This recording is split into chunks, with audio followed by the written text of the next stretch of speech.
তাহলে মসজিদের প্রথম আদব ওযু করে ঢুকবো। ২ নাম্বার আদব সব চাইতে ভালো জামাটা গায়ে দিয়ে মসজিদে ঢুকবো। ৩ নাম্বার ঢোকার সময় বাম পা দিয়ে ঢুকবো। কোন পা? আর বের হওয়ার সময় বিশ্বনবী বললেন মসজিদে যখন ঢুকবে এই দোয়াটা পড়ো, আউযু বিল্লাহিল আযীম ওয়া বিওয়াজহিল কারীম ওয়া সুলতানিহিল কাদীম মিনাশ শাইতানির রাজীম। এই ৪টা শব্দ দিয়ে এই দোয়াটা যে পড়বে, এই দোয়াটা পড়ার সাথে সাথে শয়তান চিৎকার মারে আর ঘোষণা দেয় আজকের দিনের জন্য আমার ওয়াসওয়াসা থেকে তুই মুক্ত হয়ে গেলি। আফসোস করে শয়তান বলে তোরে তো আর কিছু করা গেল না, তোর উপরে আর কোনো খবরদারি নাই, আজকে সারা দিনের জন্য তোর রবের কাছ থেকে তুই প্রোটেকশন পেয়ে গেলি, আজকে শেষ, কালকে ধরবো তরে, কালকে ধরবো, আজকে শেষ। এই জন্য এই দোয়াটা পড়বেন, আউযু বিল্লাহিল আযীম ওয়া বিওয়াজহিল কারীম ওয়া সুলতানিহিল কাদীম মিনাশ শাইতানির রাজীম।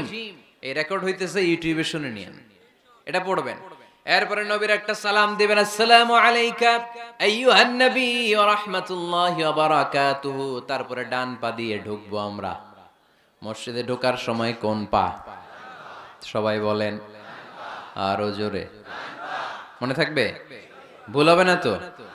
আর ডান পা দিয়ে পড়বো আল্লাহুম্মা ইফতাহলি আবওয়াবা রাহমাতিক, ও আল্লাহ তোমার রহমতের দরজা আমার জন্য খুলে দাও। পড়ে না আমিন।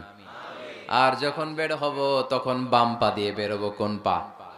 সবাই বলেন, মনে থাকবে? ছেলে মেয়েদেরকে শিখানো যাবে? বাচ্চারা কি শিখাবেন?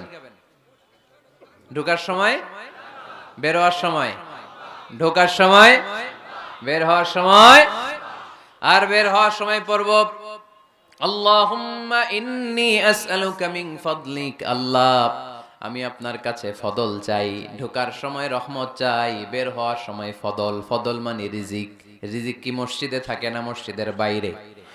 এজন্য আল্লাহ বলেন ফাইদা কুদিয়াতিস সালাতু ফান্তাশিরু ফিল আরদি ওয়াবতাগু মিন ফাদলিল্লাহ ওয়াযকুরুল্লাহা কাসীরান লাআল্লাকুম তুফলিহুন। যখন সালাত শেষ হয়ে যায় জমিনের মধ্যে ছড়িয়ে পড়ো, জমিনে কাজ কর্ম শুরু করে দাও, কর্মচাঞ্চল্যতা দিয়ে জমিনটাকে ভরে তোলো আর আল্লাহর কাছে ফদল চাও, রিজিক চাও। রিজিকের মালিক কে? তাহলে মসজিদে কি পাওয়া যায়? রহমত।